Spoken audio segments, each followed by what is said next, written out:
Assalamu alaikum wa rahmatullahi wa barakatuh. Yo. Wa alaikum salam wa rahmatullahi wa barakatuh. All right. Is anybody else coming to this class? Anybody knows? That's not here yet.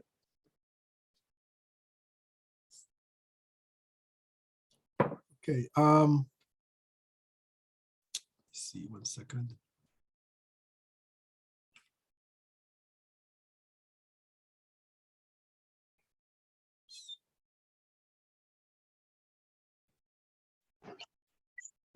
Yeah, I think that some people are just late. That's all. Okay. All right. So well, we just chill out for a little bit until they show up. Brother Jafari, how do I put up a PowerPoint on this? Do I go to what? So I will give. So now you're able to share. Huh? So you'd see share screen when you on the Zoom window at the bottom. You'd see the green button, share screen. Oh yeah, right. Okay. Click that. Oh, nice. Okay. Yeah. What can I do without people like you, man? Thank you very much. So simple. You guys make me feel so stupid. No, I don't feel like that. All right. Okay. So, any questions from the last class that we had?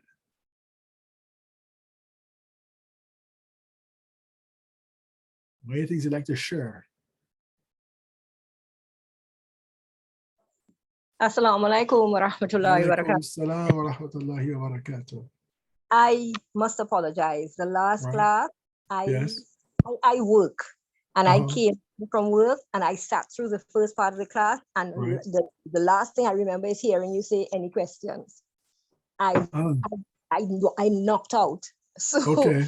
Yeah, I hear you. You have the class recorded so I can watch it on YouTube and take notes from it? Yeah, I think we do. The class is being recorded. I don't know if it's being put on YouTube or not, but I think you have to talk to Brother Jafari about that, and he should be able to guide you in the right direction. Yeah, all the classes are recorded and put on our Hawzatul Hidayat page. I just checked and I only saw a few of them. I didn't see a number all of them. Are there. I will instruct you how to find all of them. They're all there. Inshallah. Okay, well, I appreciate that because in my travels sometimes, or when I have some time, I can sit and listen to them, get my notes from them and things. But I appreciate the information from both of you. Jazakallah khair. Assalamu alaikum. No problem at all.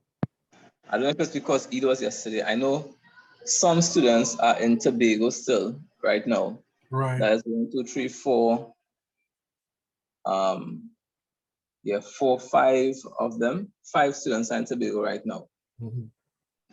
So I don't know if that's contributing to the number of persons who are in class today, and then the fact that Eid was yesterday. I don't know. But I'll try and message around and see and try and get people to know that class has begun. All right. Brother Jafari. Okay, yeah, so I am on the, I'm sharing the screen, right? Yeah. But I have a little block here where I have, a little image of the, the WhatsApp, sorry, the Zoom thing. We're not seeing that. Well, good. I'm seeing that. It is getting in the way of the text. What are you seeing? You seeing the block of like a grid? No, I'm not seeing a grid. I'm just seeing, like, for example, okay, when I put on the share screen, right? The before there was the share screen, was this the bigger screen with all the WhatsApp, all the Zoom stuff, right? So that big screen has now become like a sort of a rectangle on the right corner of the right side of my screen, and it is impeding my ability. You can just drag it. You can just drag it down. Just drag it down, eh? Yeah, just click on anywhere on the top that doesn't have a button and drag it down. Aha, whose class is this? Whose class is this? This is your class, bro. This is your class, man. I'm learning some stuff here. Okay, let's see. Alhamdulillah, who am I? So you're running a tutorial for those who not as bright, brother. Exactly. All right, so Brother Jafari, you can be a hint about when to start, okay? Depends on how many people who are showing up, of course, yeah. Before I will just message around while you're doing class so I could get All them in right. the class. Okay, so just as a recap, as you see, we were talking, the last thing we did was talk about the anthropic arguments for the multiverse, anthropic arguments and the multiverse. And so I think, you know, I got the PDF, sorry, the PowerPoint for you guys just to see it so you get an idea. It sticks in your mind better. All right, and we're talking about what Ms. Bayazdi talks about in terms of the simple way of knowing God. Simple way of knowing God meaning you begin with your existence and you're looking at the world and you know, you're asking questions of why this come about, you know, and you investigate the world and so on. And out of that, you come to the conclusion there is a intelligent designer, a wise designer, you know, and when you look at the nature of matter, and I mentioned two properties that matter has. One is the property of entropy, E-N-T-R-O-P-Y, and the other one is called inertia. Entropy describes matter as such, that matter tends to stay in the least energetic state, or if it is in a highly energetic state, it will tend to decay to go towards that least energetic state. Okay, what do you mean by energetic state? Well, when you build, when you want to, when there's a, let's say for example, something that is constructed out of matter, like a tree, like a human being, like the cosmos. Okay, these things are well-organized structures on an atomic and a subatomic level. You know, from your basic chemistry, for example, to make water, you have to add one hydrogen or two hydrogens to one atom. When you add two hydrogens to one atom, it means you increase the atomic energy by bringing these two atoms together and keeping them together, right? The forces that are keeping them together, this is an energetic force, all right?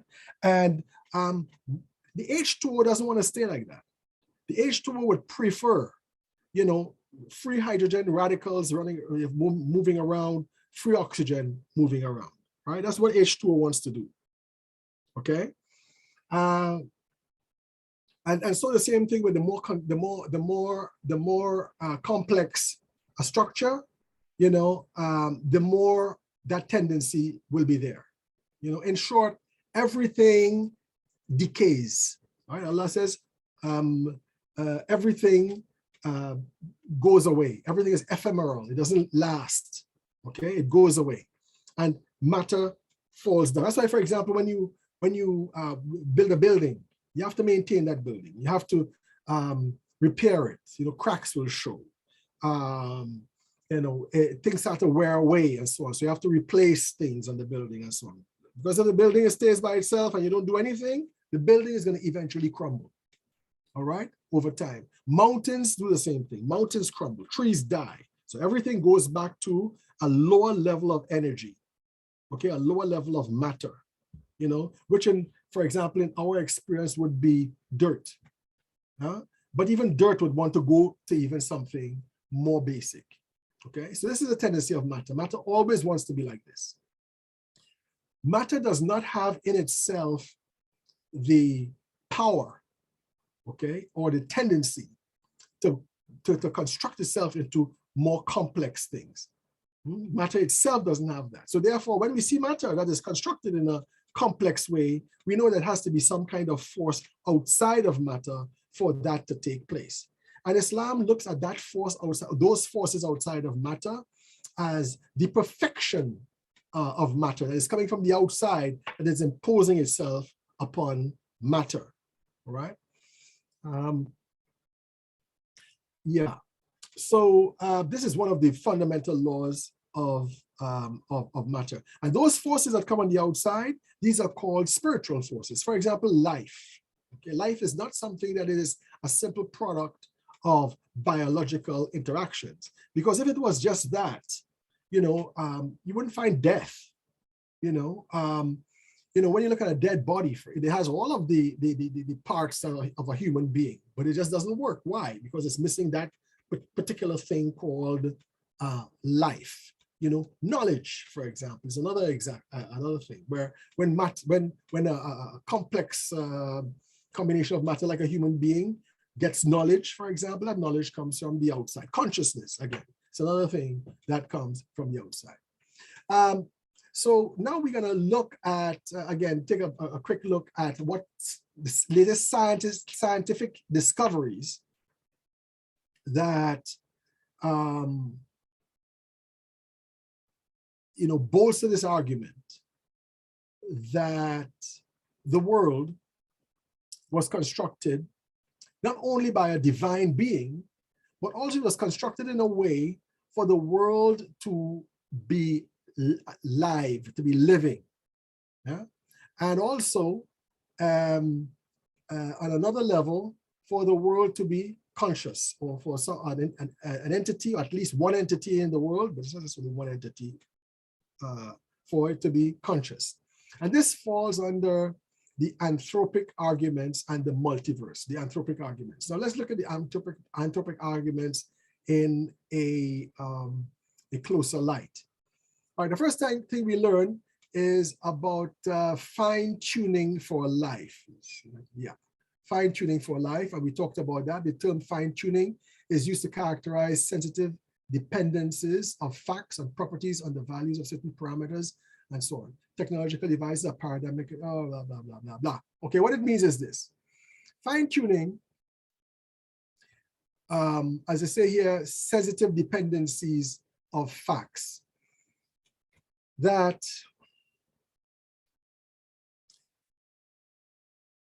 things like the atom, things like the vibration and the frequency of the electron, things like, for example, the propensity or the tendency for a carbon atom to merge with a hydrogen atom or with an oxygen atom and so forth to create as a basic building block for material things. All these things are very, very sensitive, very sensitive things. If a carbon atom, for example, didn't have the construction that it did, you know, they wouldn't be able to do this. All right.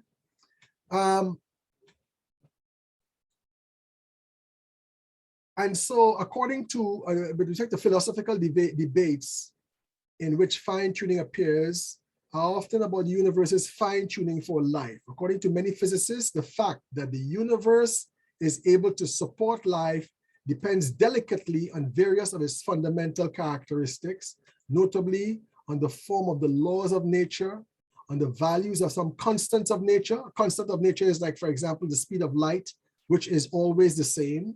You know, the power of gravity and the strength of gravity, which is always the same, and so on.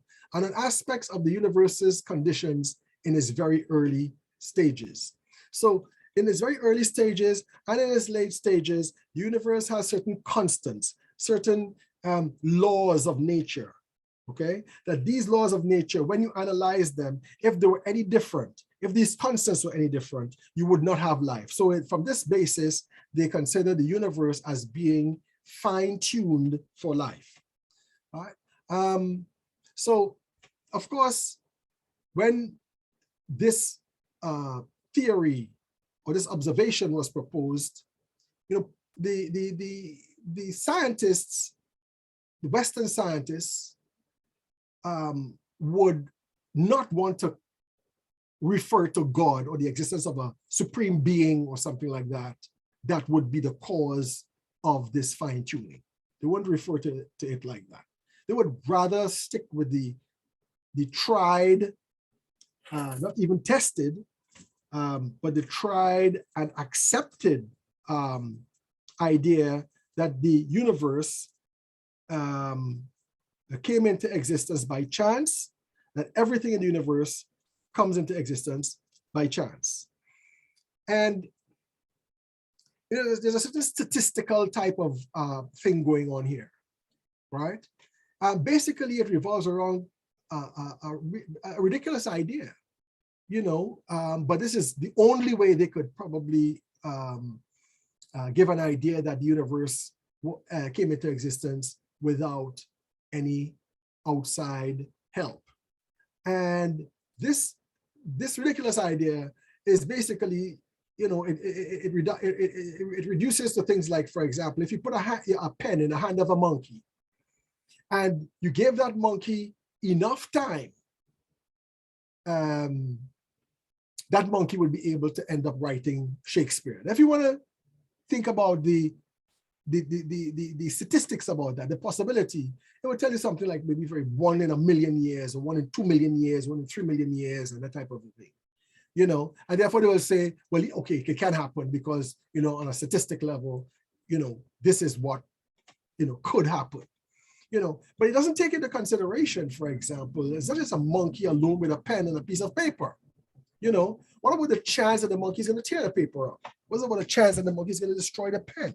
What about the chance that, for example, let's say the monkey wouldn't sit still? You know, all of these things add up, you know, and it comes up to an impossibility. But they don't want to, entertain that. So they have various reactions to the universe's fine-tuning for life. There are various reactions. One is that it's a lucky coincidence, which we have to accept as a primitive given. It's a lucky coincidence. It just happened, and, you know, coincidentally, it just turned out this way. You know, when they say accept as a primitive given, what they mean is that right now we have to take that for granted. Now that's a supposition. Okay, now we have to take that for granted as something happening in the past. You know, and inshallah, you know, we'll come up to some idea, some process by which it can be explained. Which follows by the second one, that it will be avoided by future best theories of fundamental physics. So they're hoping that in the future, physics could accept that. As an aside, actually, what we find in physics is moving towards a mysticism. Physics is actually moving towards mysticism. As I mentioned to you guys before, you know, that one of the earliest ideas about the composition of matter was in the time of Isaac Newton, you know, where they saw matter as all things in the world as being reduced to one irreducible particle, okay? One irreducible small thing, which we would call the atom, okay? And so that small thing cannot be reduced anymore. And these atoms come together like pixels almost, you know, come together, and they are what forms something. Later on, when we got to a point where we can actually fragment the atom and break it into smaller parts, then we start realizing that atoms are made up of protons, neutrons, and electrons. And then when they broke up matter even further, they start getting into subatomic particles, okay? Like quarks, for example. And when you got to the level of subatomic particles, you know, what they came to realize is that subatomic particles behave sometimes like a solid, and sometimes they behave like a wave. Now, a wave and a solid are two entirely different things. You know, a wave is a force. So it's a force, okay? Not a wave like in the ocean, you know, or like a sound wave and so on. You know, what causes sound waves, which we see as sort of like this type of a, you know, up and down type of a thing, is basically the effect of sound energy upon the atmosphere. Okay, so a wave is a pure force. So what you're seeing is that, you know, the subatomic particle sometimes behaves as a particle, as a solid thing, and sometimes it behaves as a force. And it all depends upon the observer. In other words, the observer and the subatomic particle are in a relationship, okay? And out of that relationship, the subatomic particle behaves in one way or the other, depending upon the point of view or the position of how the observer is seeing this. So you find like a whole lot of physics starts to tend to move towards a kind of metaphysics, a kind of physics beyond the physical world kind of a thing. There's a very interesting book, very old book by a man named Frithjof, Frithjof, Capra, C-A-P-R-A, who wrote a book called The Tao, or the T-A-O of physics. If you got time, check that out. I think you would find it quite interesting. And he uses the word Tao, T-A-O, which is the name of an ancient Chinese religion that preceded Confucianism and Buddhism, which is a very, very mystical type of religion. So Capra is talking about things like that. So the next idea, the next reaction is that it will be, sorry, we did that one already, that the universe was created by some divine designer who established life-friendly conditions. Well, this is what we would say, but the scientists would have these other two, and this last one here, that the fine-tuning for life indicates the existence of multiple other universes with conditions very different from those in our universe. So what this view is saying is this. Okay, we see in our universe, yes, the fine-tuning for life, but is this chance? Is this chance? And the only way they could sort of rationalize that it is chance is to assume the existence of other universes that are not composed like our universe. The existence of other universes that are not composed by our universe. And so you'd find, like, quote unquote, nature, expressing itself in different universes, a whole billions of them, and there's a chance that, coincidentally, one of those billions of universes would have a kind of a fine tuning for life. So this is the way they tend to want to debunk this idea of the fine tuning of life as something that has been divinely planned. So there's the three of these ideas that they have. There's a lucky coincidence, that it could be avoided by future theories, that you could explain it by future theories. We can't do that right now, and that fine-tuning for life could point to the existence of other multiverses, other universes that are far different from our own. So the evidence of fine-tuning for life, I don't want to go through all of this because some of it can be quite technical. If gravity had been absent or substantially weaker, galaxies, stars, and planets would not have formed in the first place. That's it, finish, no more universe. Had it only been slightly weaker, main sequence stars, such as the sun, would have been significantly colder and would not explode in supernovae. When a star explodes after it ages for a while, it becomes a supernova, extremely, violent eruption, which are the main source of many heavier elements. So things like lead and strontium and things like that, these are heavier elements that are very, very important for creating the environment where life could exist. If, in contrast, gravity had been slightly stronger, stars would not have formed from smaller amounts of material, which would have meant that, in as much as still stable, they would have been much smaller and more short-lived. And if they were more short-lived, then the time it would take for life to appear would have been non-existent. The strong nuclear force is responsible for binding together the fundamental particles of matter to form large particles. This is the force within the nucleus of the atom. Had it been stronger by more than 50%, almost all hydrogen would have burnt in the very early universe, and therefore hydrogen, which is a very important building block for life, would not be would not exist. A weak nuclear force is a fundamental force of nature that underlies some form of radioactivity, governs the decay of unstable subatomic particles, such as mesons, and initiates the nuclear fusion reaction that fuels the sun.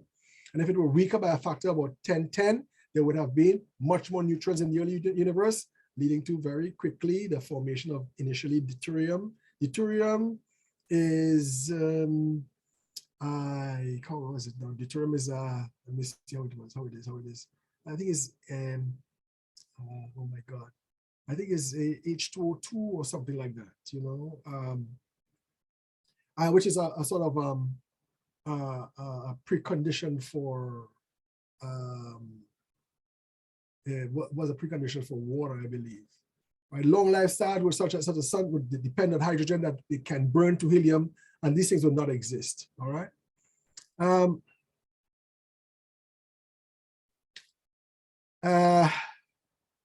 The quark, we talked about the quark. I don't want to get into that right now, but the quark is also, a very important aspect for the creation of atoms and so on. This would also have been problematic. Fine-tuned laws. It has been claimed that the laws of physics are fine-tuned for life, not only with respect to the constants that appear in them, but also with respect to their form itself. Three of the four known fundamental forces: gravity, the strong force within the atom, and electromagnetism, play key roles in the organization of complex material systems. A universe in which one of these forces is absent and the others are present, as in our own universe, would most likely not give rise to life, at least not in any form that resembles life as we know it. The fundamental force whose existence is clearly needed for life is the weak force. Okay, so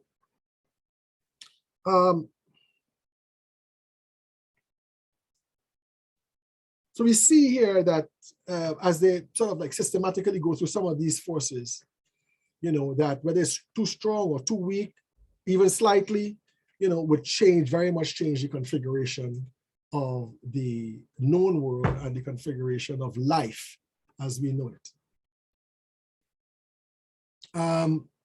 Some criticisms.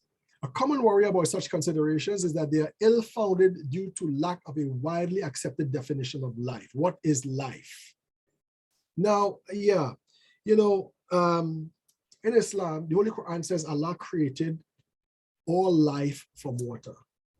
Okay, so it's safe to say for a Muslim that if you want to look for life in the universe, you have to look for water. Now, scientists actually do this.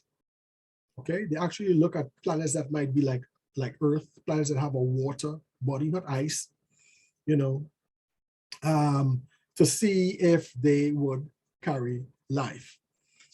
The definition of life is quite clear from an Islamic point of view. You have life being seen in terms of the soul. Yeah. The soul is the cause of, or the factor that determines life. The soul is life. And you have different levels of soul. When we look at all living creatures, we see that living creatures are organized either as vegetal matter, like vegetation, or as animal matter, like animals. And you have a third form of life, which is a human being, which is a combination of all two, and a special one, which says that the human being has the intellect, okay? And the human being has a soul that transcends this world, okay? Even though the soul begins with the human being, the growth and development of the soul, yes, the soul grows and develops. It develops beyond this world. And so it can survive the death of the body. The vegetative soul, when we say a tree is alive, what do we mean by a tree is alive? Well, the tree displays certain properties. First of all, it absorbs nutrients from the soil. It utilizes these nutrients and creates waste products, in which case it would be carbon dioxide. This is what a tree does. A tree does not move on its own accord.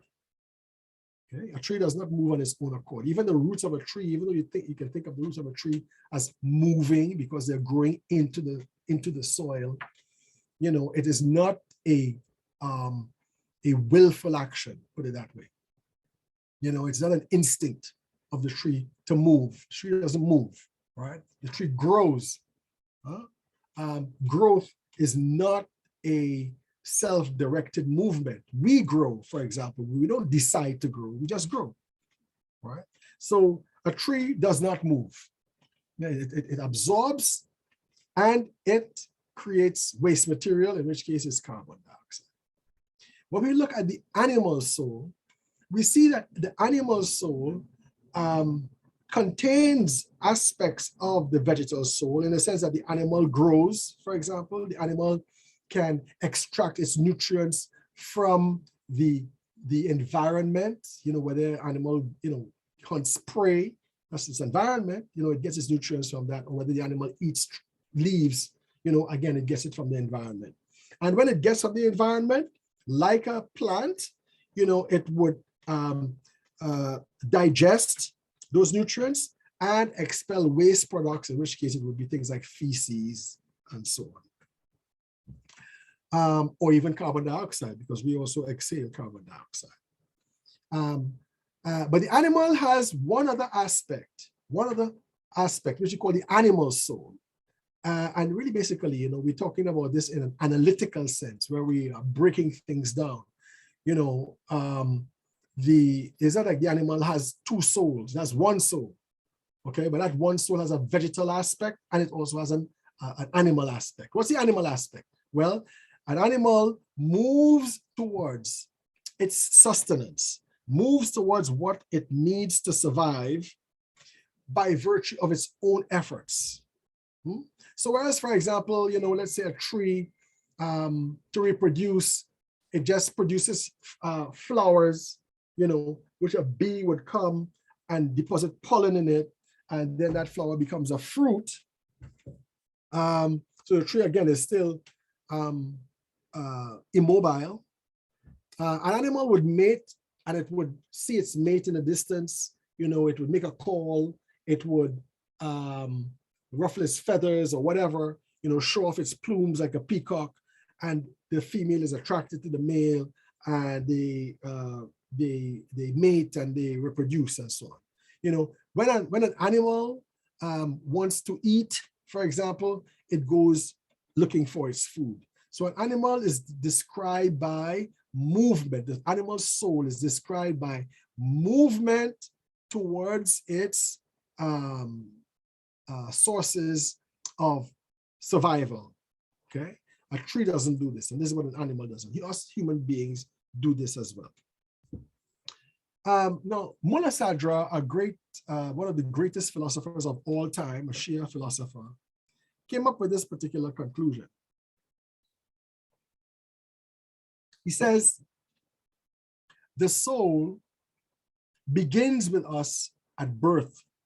Not at birth, no, at conception. The soul begins with us at conception, and then it develops, it grows beyond the body until it reaches a point where it can survive that body in another realm. And so what does he mean by this? Well, when we look at the embryo, okay, or the blastocyte, you know, the most fundamental division of cells that are the beginning of the creation of life in the womb, okay? When we look at that cell that lodges into the wall of the uterus, it is behaving like a plant. From that point on, until that child has been fully developed in the womb, that whole period, the child is showing a vegetal soul. Okay, the soul of that child shows its vegetal aspect. You know, it has like roots in the placenta. It extracts from the mother, you know, from the mother's blood. It's the nutrients it needs to survive, and it grows and it eliminates in the amniotic fluid. Okay.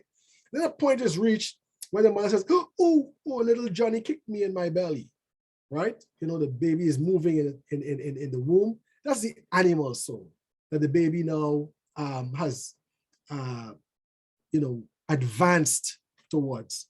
They still have a vegetal soul. You and I still have a vegetal soul. You know, we still absorb and eliminate, you know, but we move. And so that child exhibits that animal aspect. When a child is born, okay, it has that animal aspect to it. That is a predominant aspect to it. The child, for example, always wants to put things in its mouth. You know, the child is motivated by its physical needs. And, you know, after a while, the child, you know, if you give the child a spoon of food to eat, the child will go towards the spoon. Or if, for example, you give the child, you show the child a bottle of milk, you know, that child would want to grasp that bottle of milk. You know, it's showing its animal nature. And then it starts to crawl, and then it starts to walk and so on. And when you watch a child, you know, you start seeing that, for example, its intellect is developing. Its intellect is developing.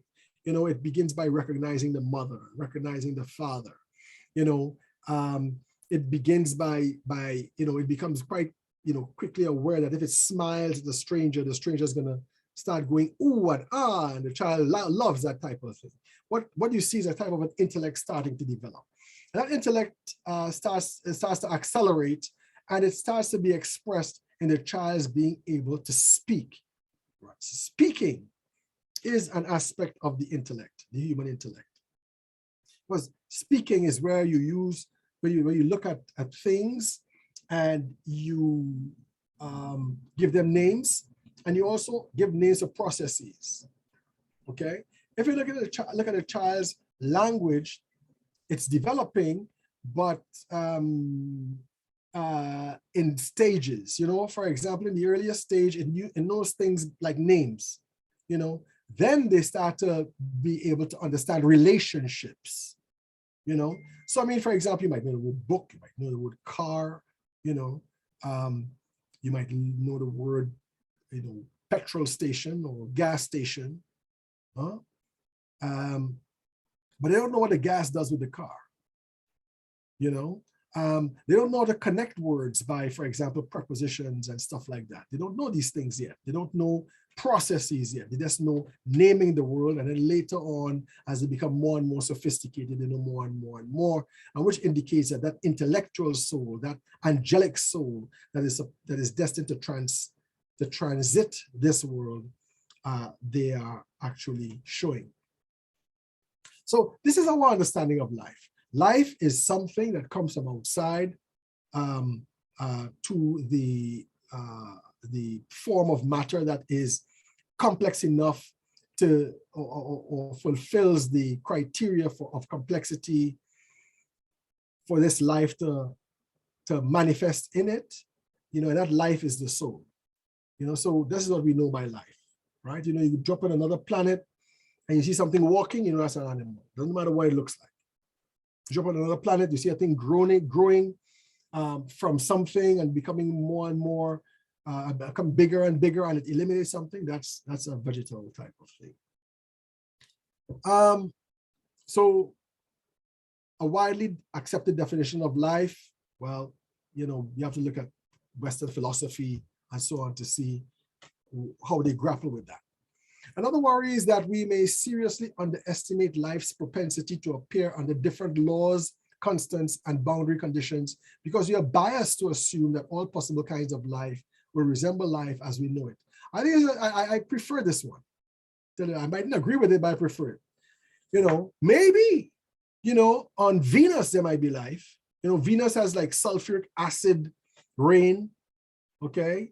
It's very hostile to life, but maybe you might have things like, you know, the Alien. Have you seen that movie, The Alien, which had acid in its blood, as its blood? You know, maybe you might have something like that, you know. So that's a possibility, or a logical possibility. We would go with the statement of the Holy Quran, which says that Allah made all life from water. A joint response to both worries is that according to fine-tuning conditions, universes with different laws, constants, and boundary conditions would typically give rise to much less structure and complexity, which would seem to make them life hostile, irrespective of how exactly one defines life. So yeah, basically universes with different laws and so forth they wouldn't be conducive to life. It would make life in those conditions very, very problematic. So this is not really a criticism as such. I think this is a criticism of this whole idea of the multiverse. So fine-tuning in biology. Biological organisms are fine-tuned for life in the sense that their ability to solve problems of survival and reproduction depends crucially and sensitively on specific details of their behavior and physiology. Okay, so we look at the behavior and the physiology of, let's say, a lion. We will see that a lion is made to hunt like large prey. It's strong, it's got huge teeth, you know what I mean? It has a great sense of smell and sight and hearing and so on. All of these things fine-tune that lion to be able to catch prey. A human being, for example, they have this ability to analyze the input from their senses, and arrive at, for example, laws and rules based upon what they see. So for example, you see a lion catching deer, to feed itself and its young. And here you are, one of the hoi, that's what they call the Bushmen in South Africa. Bushman, of course, is not a very flattering name. They call the hoi people. And these hoi people, they also want to eat deer, okay? They're human beings. Now they could eat deer in one of two ways. They can go out and hunt deer, which is what they do, or they could study, and the hoi would move to that level. They could study the movement of deer, the behavior of deer, catch a few deer, put them in a pen, make them breed or get them to breed, and you have your own domestic deer you could get them to slaughter and eat anytime. The human mind is constructed for that. You see, and this is a kind of a fine-tuning as well. The human being is probably one of the weakest animals on the earth, in terms of our senses, our construction is many times inferior to many animals. For example, we can't see like cats do in the dark. We don't have the strength of a lion.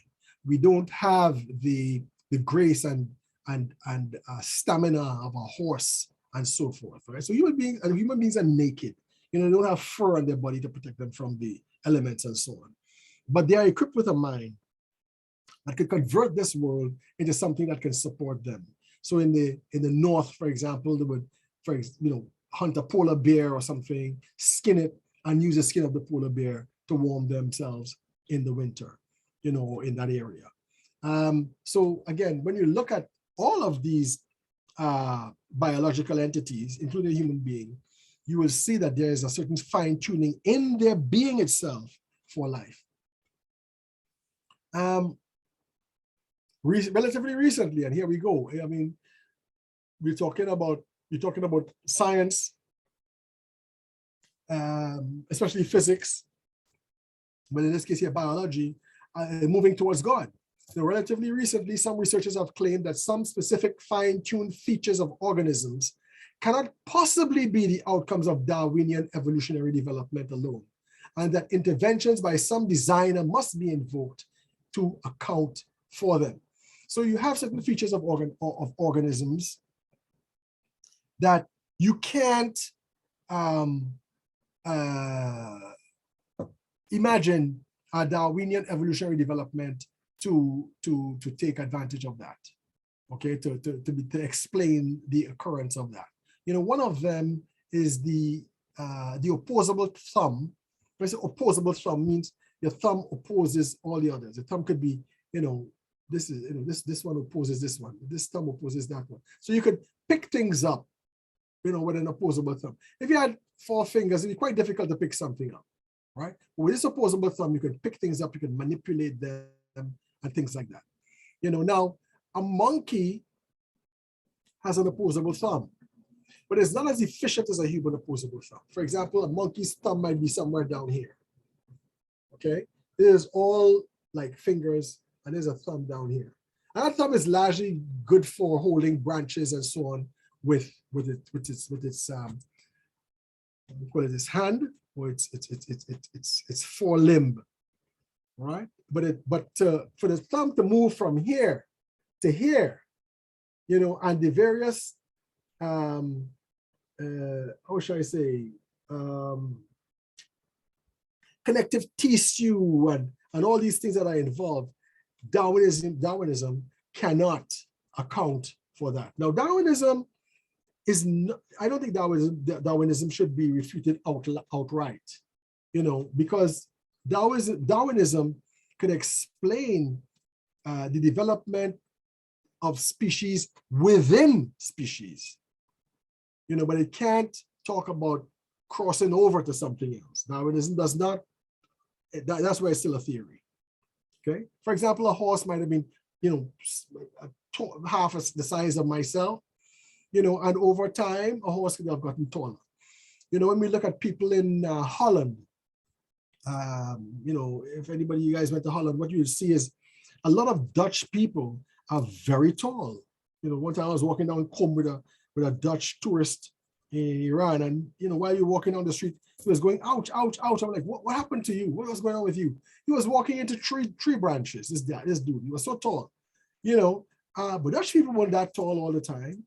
It is because of a change of diet, you know, especially which is you know, revolves around dairy, you know, that resulted in this height. So, like, you know, if you want your kids to be tall, give them a lot of dairy, give them a lot of milk, give them a lot of yogurt, you know, things like that, eggs and so on. You know, you might have a tall kid. And so this is not like Darwinian changes, okay? This is actually dietary changes that might cause that. Many researchers believe that the fine-tuning of the universe's laws, constants, and boundary conditions for life meaning life exists in a very small boundary, a very small area. You know, everything has to be perfect. Temperature has to be perfect. Water has to be good. Soil has to be there. All of the necessary things for life, you know, in that narrow boundary, okay, where all of these things matter.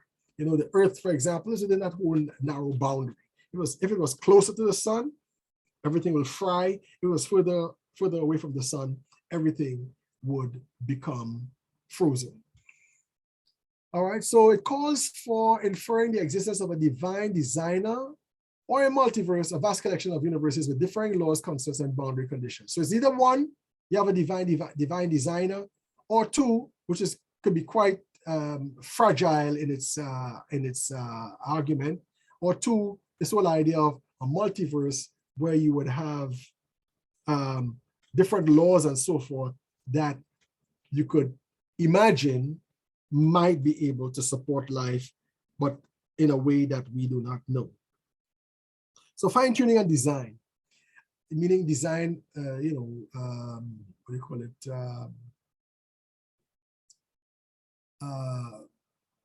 The design of a creator. A classic response to the observation that the conditions of our universe seem fine-tuned for life is to infer the existence of a cosmic designer who created life-friendly conditions. If one identifies this designer with some supernatural agent or God, the inference from fine-tuning for life to the existence of a designer becomes a version of the teleological argument. What's a teleological argument? A teleological argument is a reason or explanation for something as a function of its end, purpose, or goal. All right, so you look at something. You have a couple of ways of looking at this. In this case, two ways of looking at this thing. You look at something and you try to ask the question or answer the question, what is this thing in itself? What is this thing? Okay, in itself. Let's take, for example, a bird. Okay, you will say, well, a bird has 2 legs and 2 other appendages. We're talking about the wings, but we don't know what is a wing. You know, we're not saying it's a wing. It's 2 appendages that don't seem to have claws. All right, and it's made up. It's covered with feathers and blah blah blah blah. This is a description of a thing based upon what it appears to be.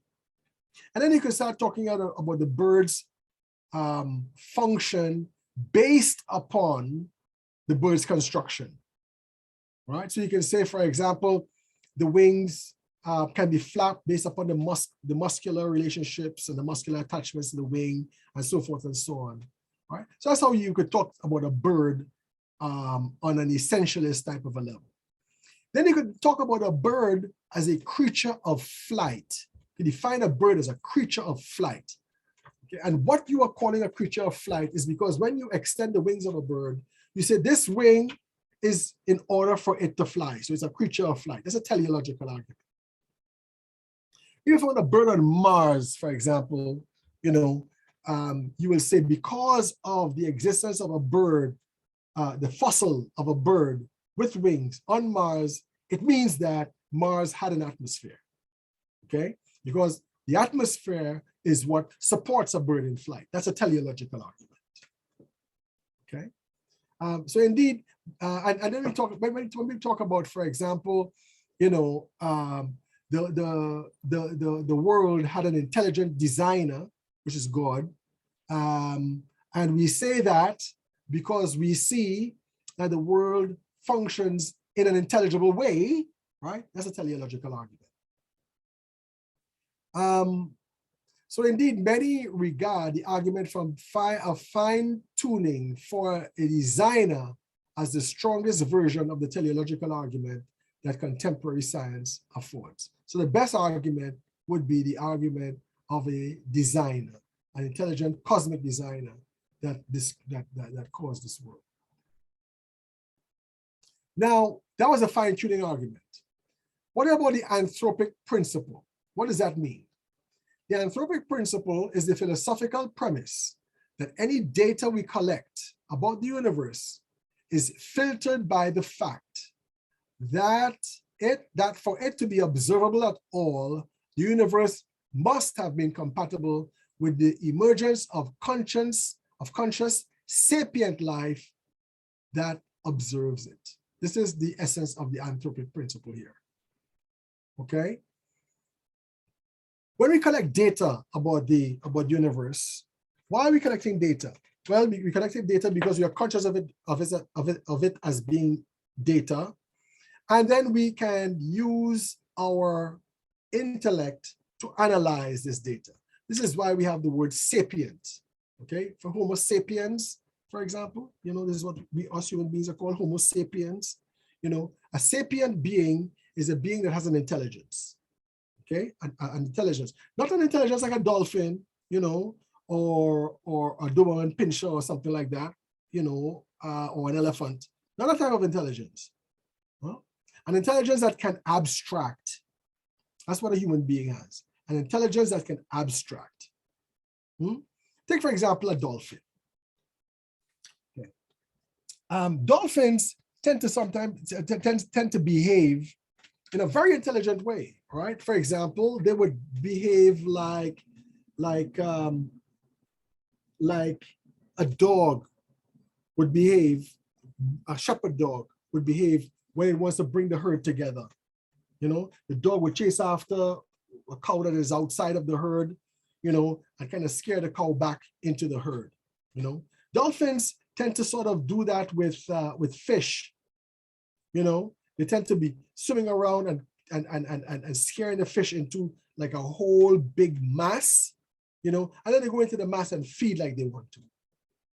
Okay, all of this is largely instinct, you know, manifesting itself in a dolphin's perception, right? But a dolphin can't harvest fish. That's what a human being can do. It can harvest fish. It doesn't only have they don't only have to bring the fish together, you know, but they can actually take fish and put it in some kind of hatchery and breed the fish so that they could sell it, you know, that they could eat from it. Okay, so this is a human type of task. A human being has a cognition of things in a special way. They can conceptualize, you know, and it is in that the human being has the genius where they can create things and invent things and so on. The anthropic principle says that we could not possibly have existed in conditions that are incompatible with the existence of observers.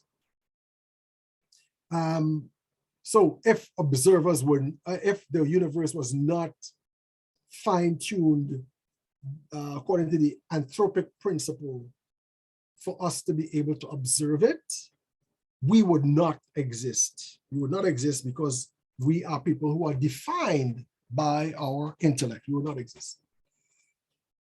In other words, scientific observation of the universe would not even be possible if the laws of the universe had been incompatible with the development of sentient life. If it didn't have sentient life, and sentient life means life with senses, okay? It would not be possible for us to be able to see these things. And there's a very interesting hadith. I think I might have mentioned this, if some of you guys in my classes, when I was in Trinidad a few years ago.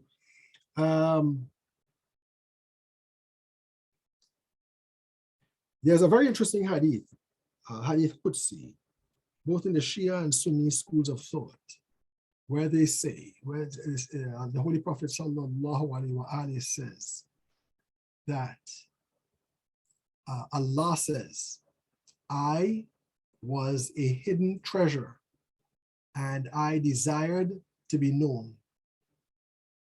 And that word desired is actually love, uhibbu, right?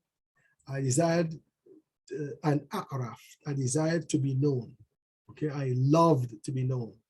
So I created creation so that I can be known, you see? So here was Allah saying that he created creation in such a way that it is expressed as the anthropic principle. Create creation in such a way that there would be an independent observer who could look at creation and know God.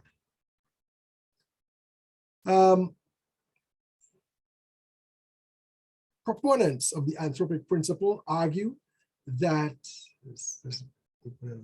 that it explains why this universe has the age and the fundamental physical constants necessary to accommodate conscious life. Since if either had been different, we would not be around to make observations in the first place. As a result, outside the narrow range thought to be compatible with life, it would seem impossible that life, in particular, intelligent life, could develop. So in that narrow range where life could probably develop, you might not, if those constants and so forth that are important for the anthropic principle, if these constants did not exist, if these laws did not exist, you would not have the existence of a being that would be compatible with life, to be able to see life. Okay, so I just want to leave it there. I don't want to talk about the strong and the weak anthropic principles, a bit more complex. And we are also at 11:05. So let's stop there and let's take questions about this. Assalamu alaikum wa rahmatullahi wa barakatuh. Any questions so far?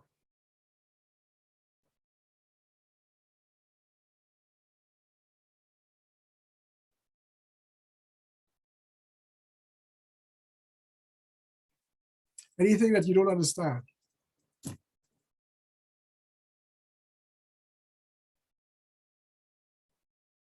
Let's see the chat here. Let me see. Assalamu alaikum. The Yes, explanation, although some of the wording was a little technical for me, yes. but I got clarity. So I was able to Okay. follow what you were saying, alhamdulillah. Okay, alhamdulillah. All right. So now we got into a scientific aspect about the teleological argument. And you ever talk about teleology? The argument that God exists based upon the nature of creation for us to imply that God exists. All right. There's another word maybe you guys could add to your vocabulary. It's called a priori. A priori. A priori means arriving at a conclusion without using, for example, experimental methods and so forth. You arrive at a conclusion based upon pure observation of something, and sort of assuming from that that what you see, you arrive at a particular truth. Okay, so these are all like a priori type of things. Now, since we started talking about science and the role of science, I don't think we can talk about the existence of God without taking into consideration the scientific point of view, about why it rejects the idea of God and so forth, based upon these teleological arguments, right? So what we are going to be doing next week is we will be looking at things like the relationship between science and religion.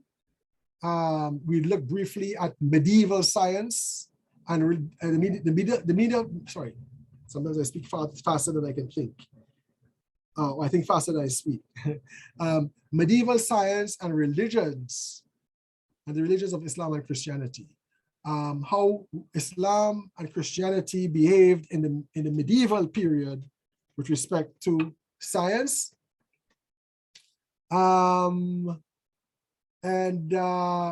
look at ways of understanding the science relationship. So we try to cover all of those bases the next time we meet, and then we will go into the cosmological argument for the existence of God, which is basically a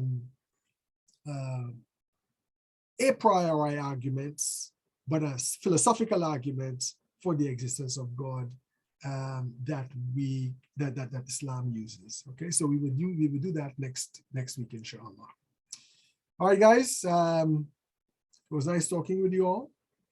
And inshallah, if there are no more questions, no more comments or whatnot, I would bid you good night. Well, it's night here right now. It's 11:10 before midnight. And we will see each other next Friday, next Monday, inshallah. All right. So, assalamu alaikum wa rahmatullahi wa barakatuh. And Eid Mubarak to all of you. Wa alaikum salam. Eid Mubarak, Shaykh. Wa alaikum salam wa rahmatullahi wa barakatuh. Wa alaikum salam wa rahmatullahi.